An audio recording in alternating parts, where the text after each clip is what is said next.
Welcome to Messy Liberation, the podcast that dives deep into feminism, business, and personal growth. I'm Becky Mollenkamp. And I'm Taina Brown. Get ready for another messy conversation through the eyes of two intersectional feminist coaches. Let's get messy.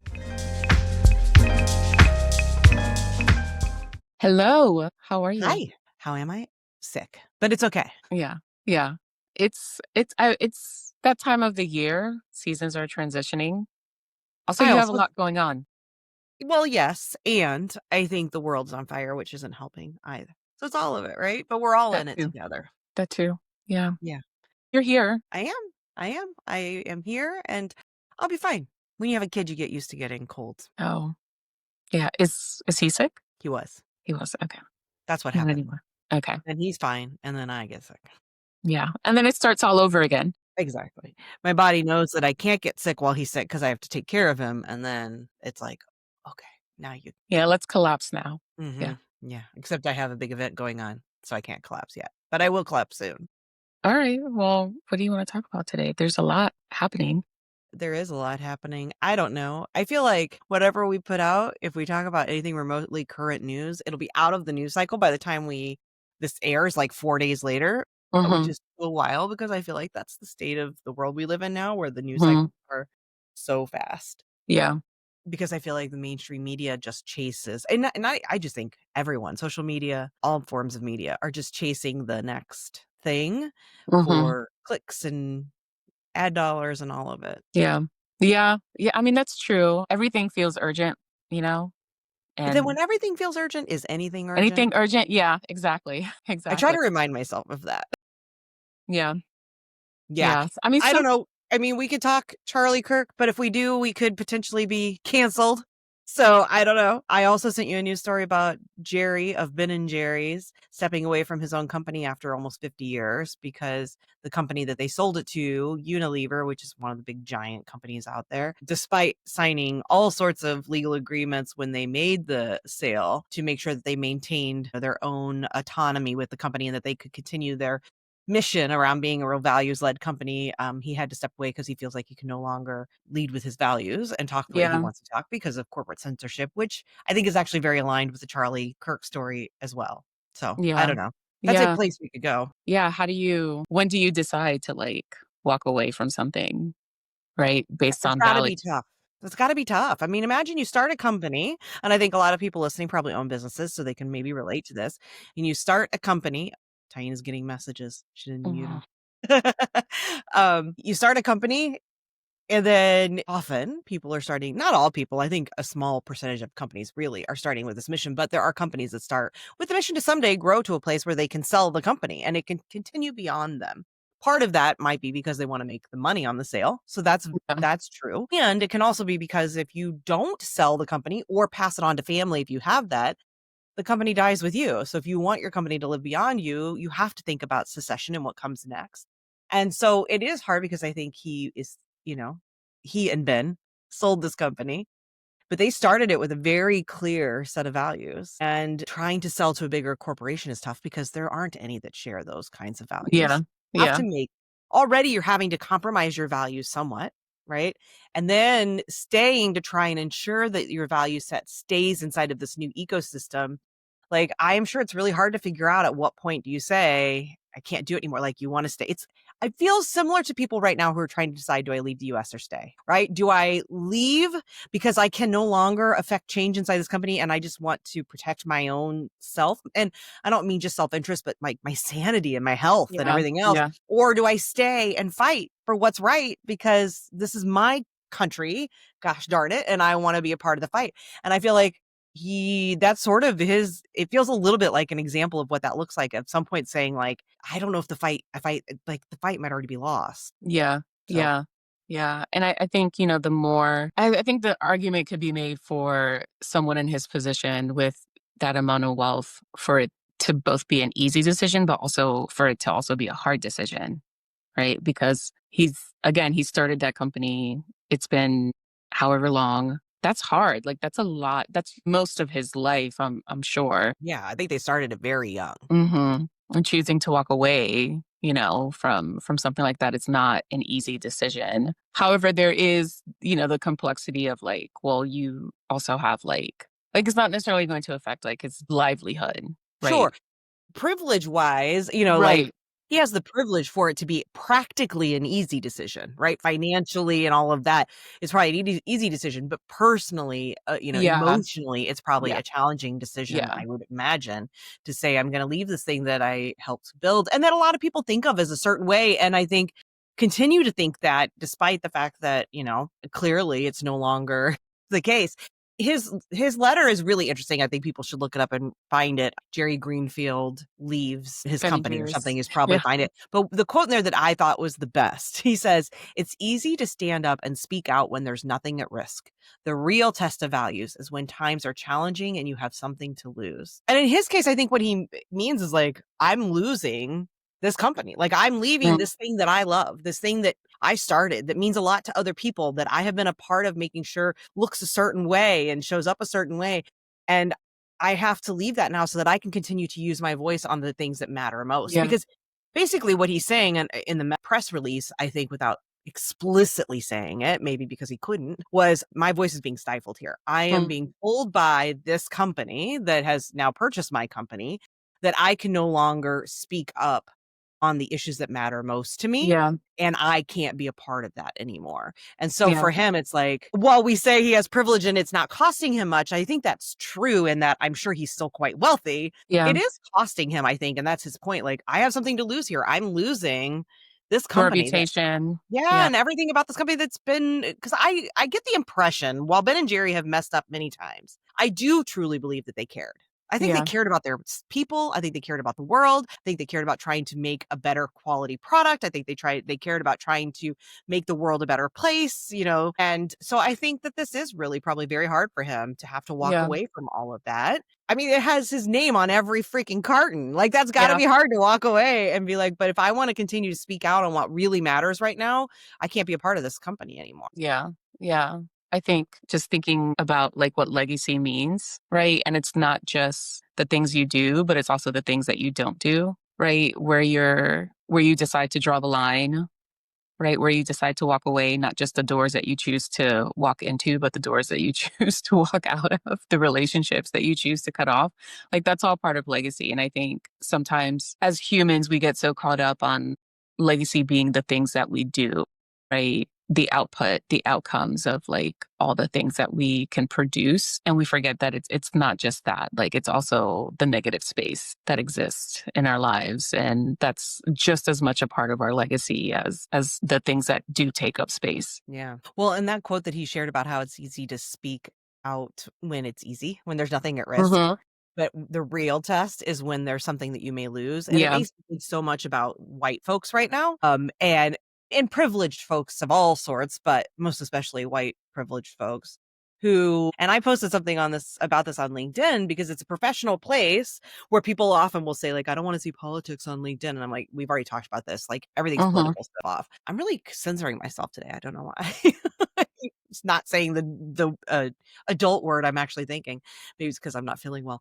But anyway, I posted on there as well about how we see you people who are never have anything to say about politics in these professional places all of a sudden mourning this horrible death of this person. Even if I don't agree with everything he said, I Yeah. really like this shouldn't happen and blah, blah, blah. And I'm like, we're going to remember that, right? Yeah. But it also makes me think of all the people who are losing their jobs by actually speaking truth to power right now Yeah. and saying, I'm not here to mourn the death of fascists, of people who've wished my death, people who have prompted others to take others' lives, a person who has been responsible for, indoctrinating children into a belief system of hate. No, I'm not going to be mourning his death.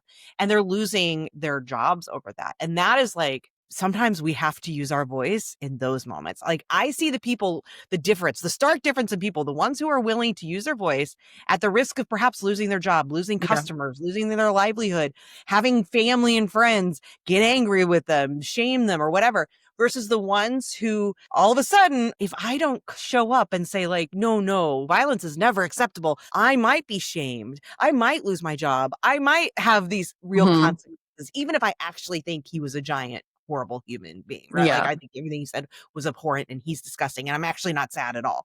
Like, I better say my thing so that I look good, right? And that's just like, it's such a clear place where you can see the difference in people who understand. I'll speak up until suddenly it's like, oh, you mean I might lose my job? Or, oh, my neighbors might like think I'm a bad person. Oh, Yeah. I have something to lose now. Suddenly I'm going to get real quiet, or I'm going to Yeah. say something that's actually opposite of what I even really believe to maintain my privilege and my Yeah. status. Yeah. And we're Yeah. seeing it so much right now. Yeah. Yeah. It's wild out there. It's Just, real, real wild, real wild. Scary, honestly. I mean, I don't know about you, Taina, and again, like, I know our experiences, our lived realities are very different. And I am like, I have been trying really hard since the start of this year to keep the belief that everything's going to be okay, because ultimately that's always kind of how I have felt. Everything's going to be okay. And not just politically, like when times are tough financially, or when someone I love is having a hard time with health or whatever. I always just kind of hold on to this, like, somewhere deep in there I have this, it's all going to be okay. And since the start of this year, the start of this term of office, which I cannot believe is not even a year old, there's been this part of me that's like, it's going to be okay. Like, we're going to somehow.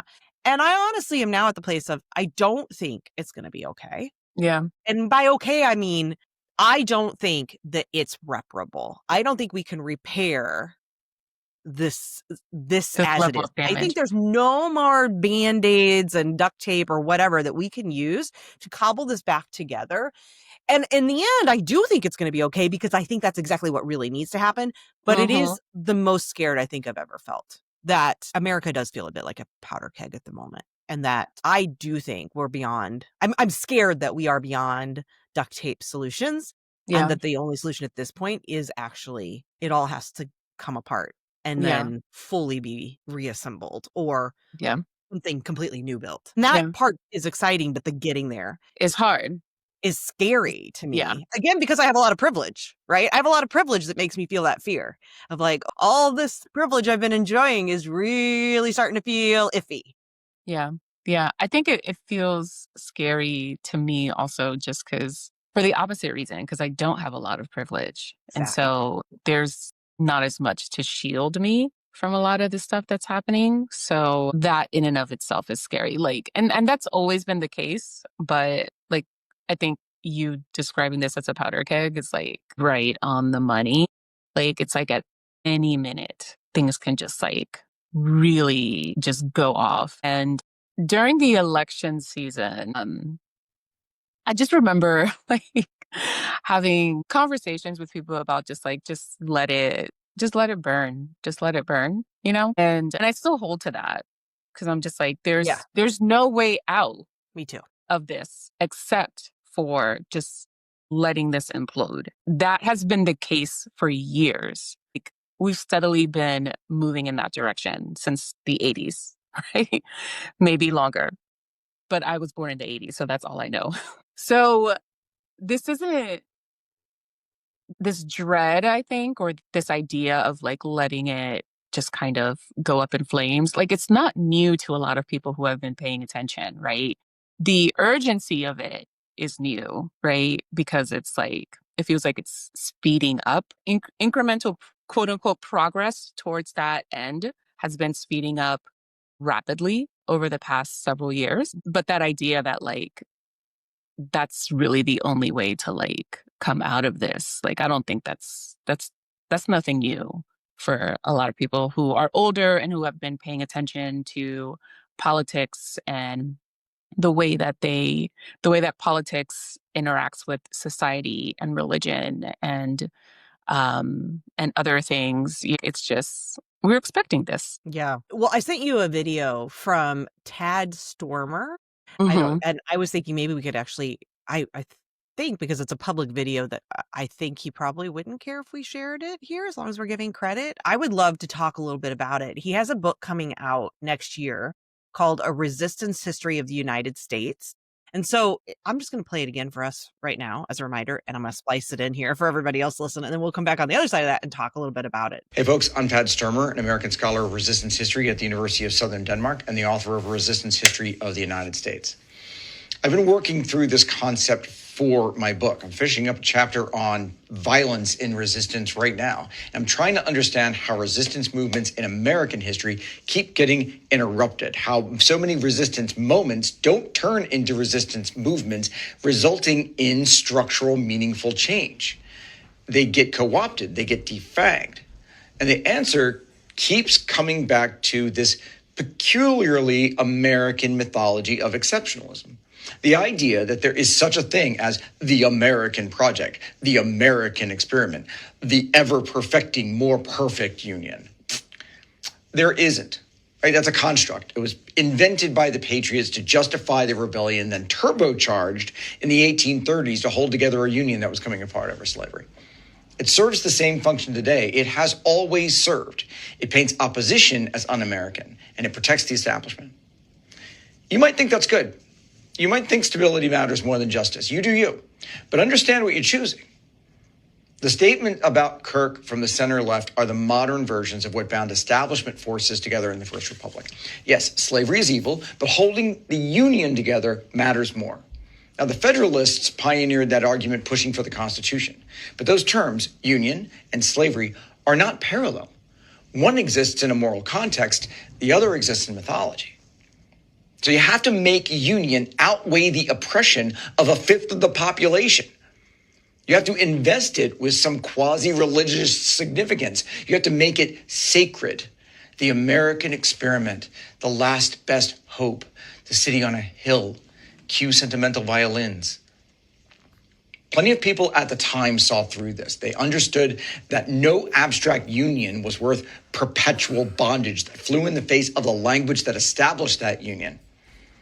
But liberal nationalism won, as it always has in American history, by making compromise seem noble, making injustice seem temporary, making patience seem virtuous, until it didn't, until violence became necessary to reform that union at a catastrophic cost, a cost made higher every day by year after year and decade after decade of patience and compromise, which was really just disguised surrender. It's what I keep finding in my research. This isn't an ideological point. This is about historical facts and analysis. There are nationalists on the right and left who share far more than they differ. I'm not saying nationalism is inherently a bad thing. You come at that with your own values, but this is how nationalism functions within American political culture and to a certain extent within many political cultures. And it's all about these presumptions about America, what it should do, who it's for, and what it could be, are fundamentally the same with right and left nationalists. They're both celebrators and exceptionalists who revere the founders, who excuse, let me know if this is familiar, brutalizers and racists as visionaries, whose real message speaks somehow heroically to our moment, to which we can relate. Isn't that exactly what they're doing with Charlie Kirk? Whether you agree with it or not, whether you think it's a good thing or not, it's the same process. So set aside the reality of his words and actions, assign him some abstract identity, practicing politics the right way, that immediately rehabilitates and elevates him. It's the same mental process that turns enslavers into champions of freedom, that transforms Indian killers into builders of democracy. Liberal nationalism has consistently stood in the way of meaningful structural change in American history, not because it explicitly opposes change, but because it insists that change must happen within the permitted framework of their American exceptionalism. It must affirm rather than challenge the fundamental goodness of the American project. The result? Necessary changes get delayed, they get postponed, making their eventual cost catastrophic. The Civil War. The violence of the civil rights movement.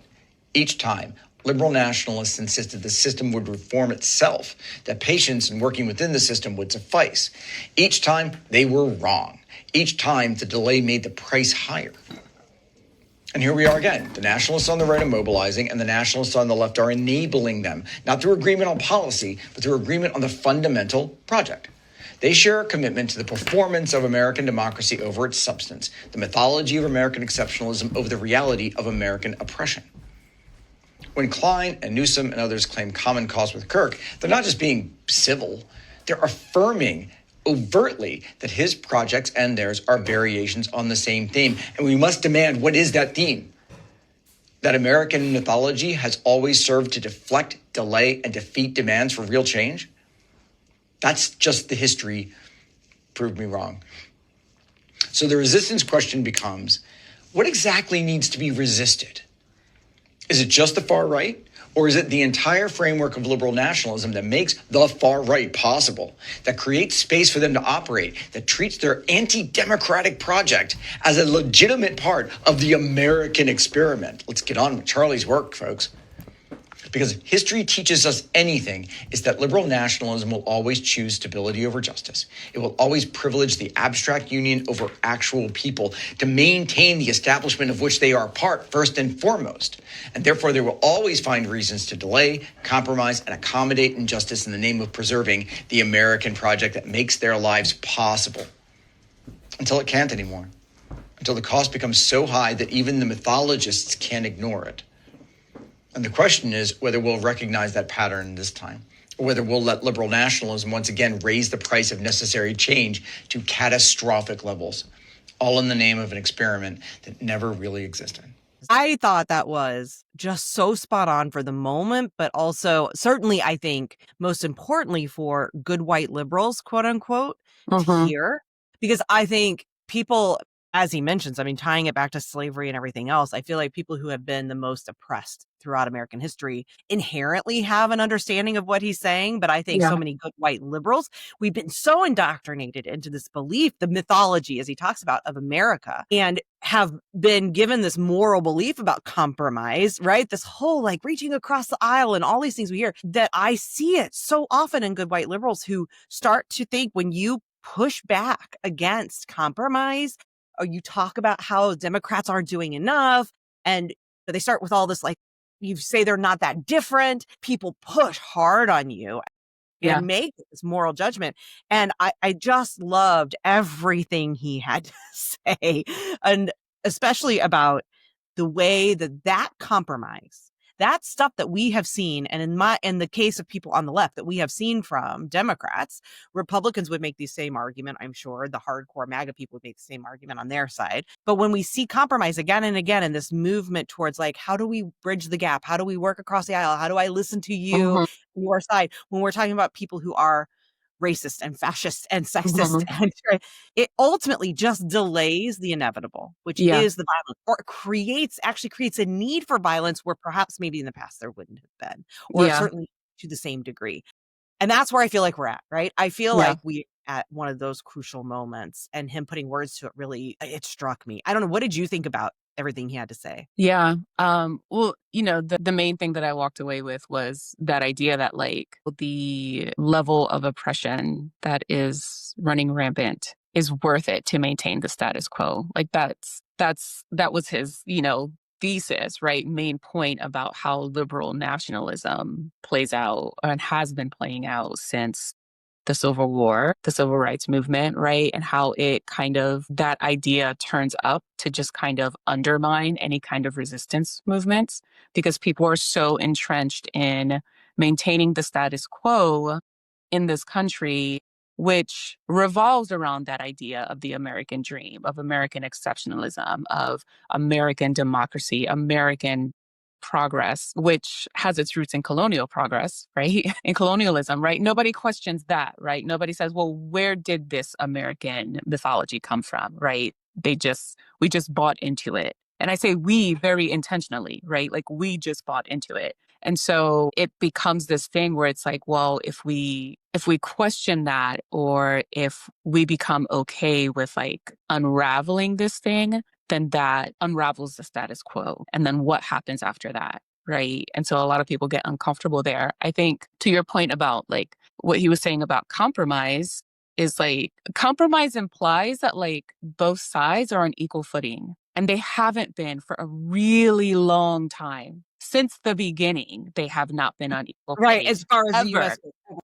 So there is no compromise to be made. So all this rhetoric about compromising and reaching across the aisle and engaging in these debates, all that, Ezra Klein bullshit that's happening right now, which when it took me back to the conversation we had about that video that or that like post or whatever that he released months ago about like, oh, just don't take them seriously. And it was like, well, that's fucking easy for you to say. Like, you're just debating people, right? Like, you're just like, it's not really affecting you. And so, but this idea that like, oh, we're just engaging in like these political debates and everyone has the same access and everyone has the same level of like privilege or access to information or access to healthcare. Like that doesn't exist. That doesn't exist. So there is no compromise. Like it's surrender, as he said. It's right. surrender. It's not compromise. We've been fooling ourselves and or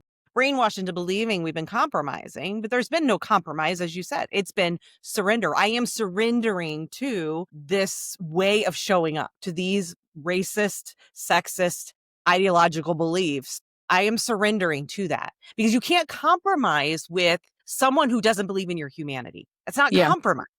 And that's what I think people are really pushing back on. And I see that message, people saying that sort of thing. And I think when you have, you know, the Hakeem Jeffries and the Chuck Schumers of the world showing up and trying to be like, no, like, we're not doing that. We're just trying to, how do we get our message across? And like the very idea of like, maybe we just need to stop talking about trans issues so much, right? Like, because we're pushing that too hard on them. And so that's why we're losing people. No, you're losing people because you're willing to play with people's lives. You're willing to reject the human. You are joining them. You are surrendering to them in saying, I no longer see your humanity. Yeah. And how does that make you? That's not compromise. That's not reaching across the aisle. That is surrendering to the ideology that says some people aren't human. Don't deserve. But to them, it's worth it because they're so entrenched in this idea of the American political system, because they are representatives of the American political system. Their entire livelihood, their entire careers, right? Their entire lives have been about being in this American political system. So if they were to say, you know what? This isn't compromise, this is surrender, then what does that mean for their entire lives? What does that mean for their career? What does that mean for their livelihood, right? And so to them, it's worth it to make that act of surrender and call it compromise for the sake of maintaining their own individual status quo, like their own sense of normalcy. And this is why when people will push back at me online, when I say I'm not a Democrat and I don't support Democrats, they start with all of their, but you gotta, if you don't vote Democrat, you're as bad as everyone else. Listen, I've never voted for a Republican and I've voted my entire life in every election I can. And I always end up voting Democrat because I don't have any other choices. I'm not advocating for not voting, although I also understand why people don't. What I'm saying is I don't support Democrats because they don't represent my beliefs. And so people will say, but they're better than the alternative. And when you push back and say they're not, people are like, what are you talking about? But ultimately, he does such a good job of explaining things that I haven't always been able to articulate the way he does, to say they all and ultimately are supporting the same systems of oppression, the same structures, and nothing's going to change under either of them. That's why vote ourselves out of this. We've been trying to vote ourselves out of it for centuries now. Is that right? Yeah, not millennium, centuries. Centuries. It doesn't work. It doesn't work. Because it's the same system. Because it's still the same system. Right. And one party might be slightly better, but ultimately they're surrendering nonstop, which is what has gotten us here, is this constant surrender. And, it makes me think about like when he talked about what makes something go from a movement or from a moment to a movement, a resistance moment to a resistance movement. And like, I think about Ferguson because I live there and lived right next to Ferguson at the time. Like I was in Ferguson at the time of Ferguson. Now I live slightly farther away, but it's here in my city. That was a moment that felt really powerful. After George Floyd died, we had a moment that was even a little longer, I think, maybe than the Ferguson moment, right? We've had these moments, but they haven't turned into real movements, right? Ultimately, what he talks about is we continue to get pushed back, to be sort of shamed back into our place in the system, to say, oh, well, your resistance is immoral. The noble thing is to fight for the American dream. Go vote. If you care, go vote. That's how and that's how they continue to do that. And I don't know. That's when I say, I think we're in a powder keg. I feel like that is, to me, I think there are enough people who are like, fuck it. I'm done. I'm done with you shaming me into surrender. I'm done with pretending that the party that's supposed to represent me will, because it's clear that they don't. I'm done. I'm done.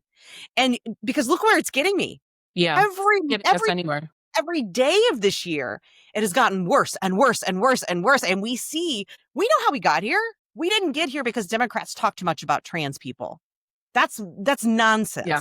We got here because Democrats didn't do enough to show that they were the people of, like, they were willing to fight for actual change, because they're not. I think we got here because both parties have conceded to say this is the ultimate outcome of the American experiment without true resistance. Yeah.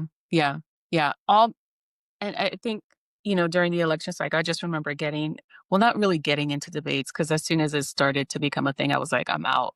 I'm not arguing with you about this, because we don't have the same values here. But like, when I would say things like, the system needs to just collapse. This is why. Mm-hmm. This is why. Because no matter what politicians are operating within the system, it's not the politicians, it's the system that is being upheld, regardless of the politician's political stance. Because the system, as he mentioned, he talked about liberal nationalism. We may think of nationalism as a more Republican or conservative ideal, but the truth is, nationalism exists on both sides. It is baked into our system, and it is what perpetuates the system ultimately. I mean, our form of nationalism is racist and sexist and homophobic and all of those things, but the nationalism is the piece that keeps the system in place, right? Mm-hmm.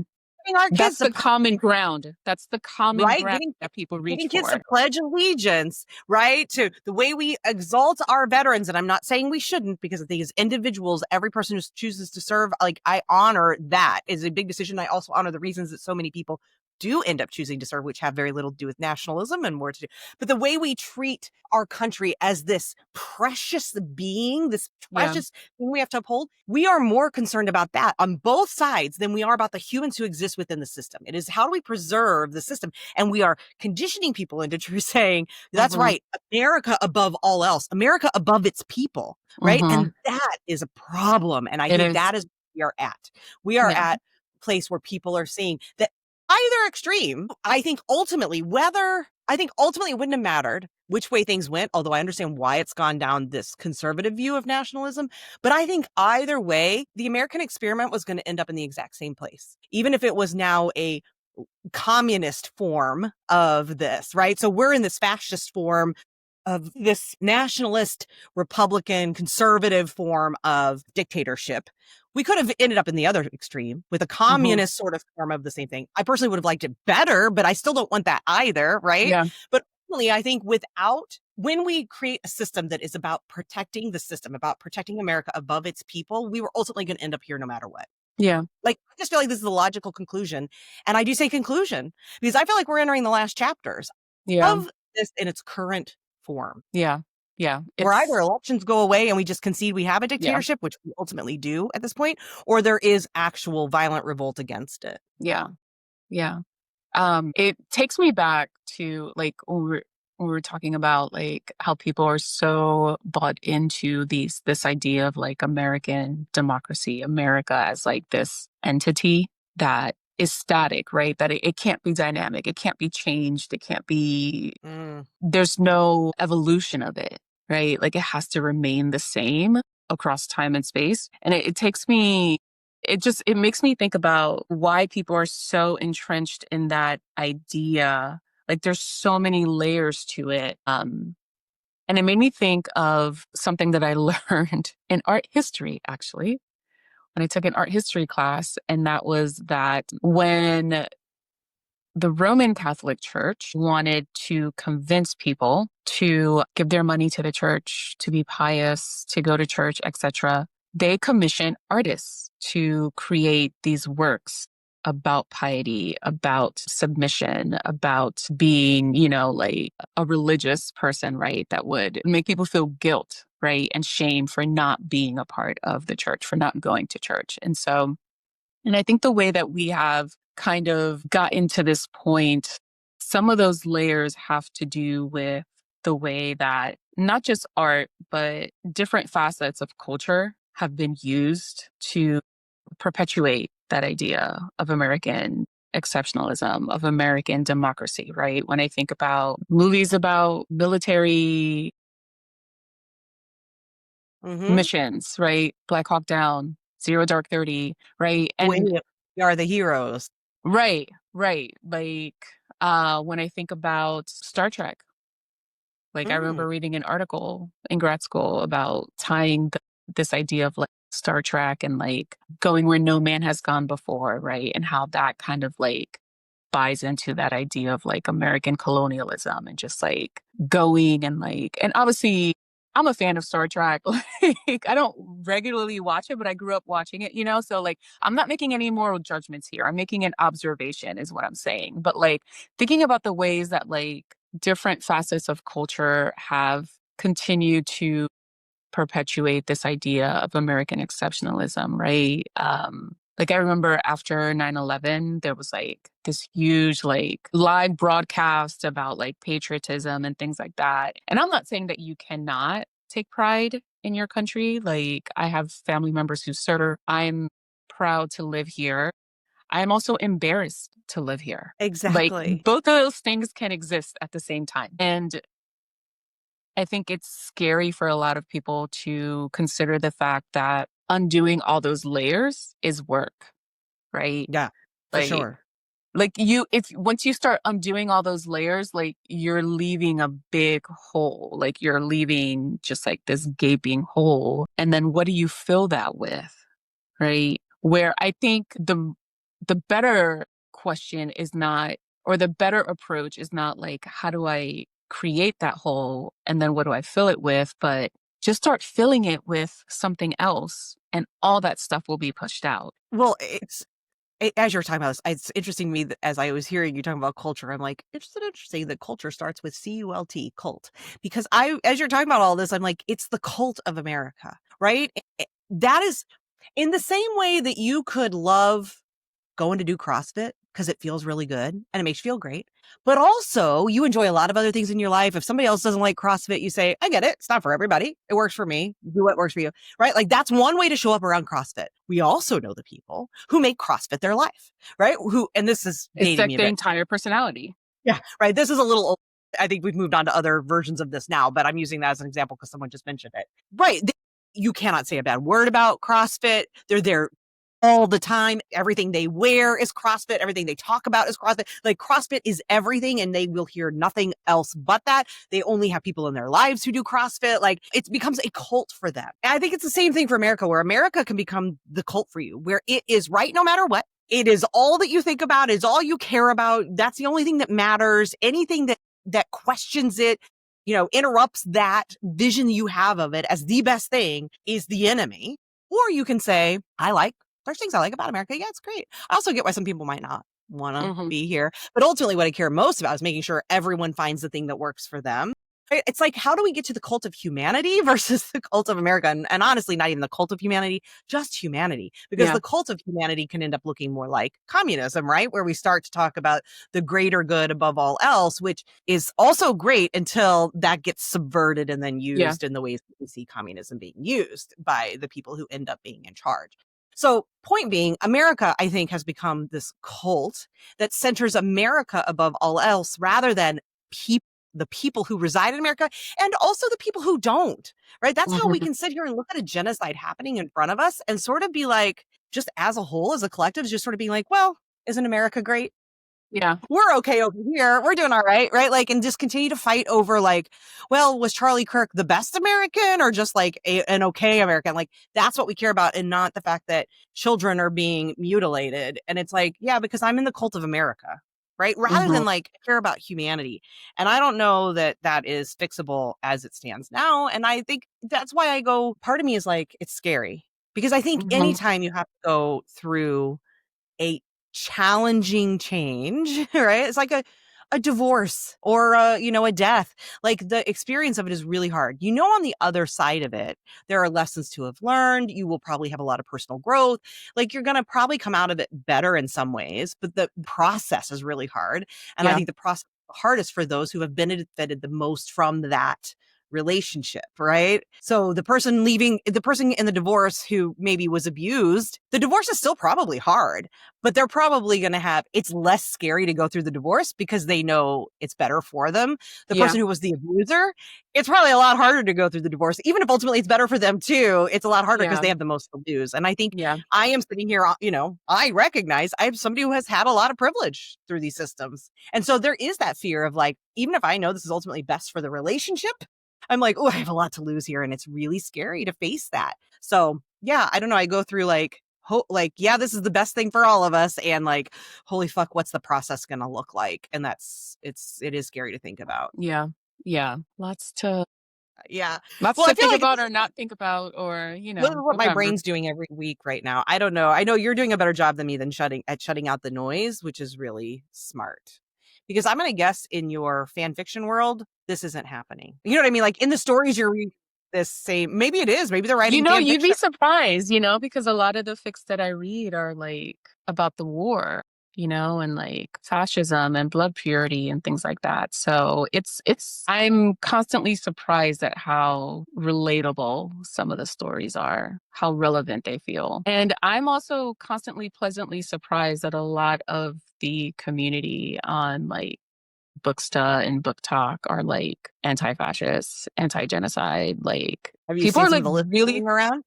huh? Have you seen some of the lists going around? Because we're doing like blacklists now, apparently. So now No, I MAGA, haven't seen any of that. the anti-cancel party is now all about canceling people. And so there's lists going around of authors who have said anything bad, quote unquote, about Charlie Kirk, which, by the way, in their world includes like people are being fired for using Charlie Kirk's own words. That's how insane it is. Wow. But so there's lists of authors going around amongst MAGA folks, and they're trying for teachers, for businesses, for authors, for all groups of folks. They're creating these lists if anyone dares to say anything negative about Charlie Kirk. But I've seen the list of authors going around. And luckily, the people in my feed are all the authors who are like celebrating being on the list. Like, yeah, I made it. I'm on the list, but it's a very scary thing that we are in this sort of like McCarthy era. That is so unhinged. I know. Who's the snowflakes He now? wasn't even a politician, but that's indicative of the values, right? None of our politicians are politicians anymore. We have a celebrity apprentice president, and podcaster in charge of the FBI. And we don't even have, this is what happens. And I think it does sort of fit with, as we're talking about the cult of America, it's also like the cult of celebrity and how that is now taking over at the highest offices. And look what happens. Yeah. Stop it with the cult-like behavior, people, of like anything, like the Swifties, chill out, like Swift, but like chill out, right? Like Beyonce's fans are all freaking out right now because she just was at an event sitting at a table with Ivanka and her husband. Guess what? She's a billionaire or near it. I mean, Beyonce's like awesome in so many ways, but don't ever get it twisted and don't start to idolize and do worship over individual people because they are human and make mistakes. Yeah. And also are just as corruptible by these corrupt systems as anyone else. Yeah. Yeah. Including Beyonce, I am sad to say. Beyonce, Taylor Swift, all of them. Cardi B's pregnant. I saw that. I saw it really quickly on Threads. I didn't see the interview or anything. Like maybe she's less corrupted. I don't know. I'm sure she will be corrupted too, but congratulations, Cardi. Yeah. We love you, Cardi. She and Stefan Diggs are the real football musician coupling that we need, I hope. Maybe that's what it is, instead of Taylor and her man, right? All right. Well, I'm just trying to finish with some levity because I know this was a heavy episode. But what are you looking forward to this weekend? What am I looking forward to? Sleep, because I'm pretty sure I'm going to collapse on Friday, and I would like to just get like 2 or 3 days of solid rest. Mm-hmm. How about you? Mm-hmm. I think I'm gonna do some yard cleanup this weekend, which doesn't sound exciting, but it is exciting for me because it's a transitional project from like summer to Sounds autumn. Horrible. But you want to come? I should fly you to St. Louis and let you do my yard. My husband would also, be pro. it's the equinox this weekend, the autumn equinox. Oh, it is. You're right. First, right? I think it's the 20th. 20th? Okay. It's always right around. It's either it's sometime between the 20th and the. It's not one of the ones I tend to pay attention to. I've always noticed like winter, the solstice, the shortest and longest days. But yeah. Well, go do some. So we might bonfire.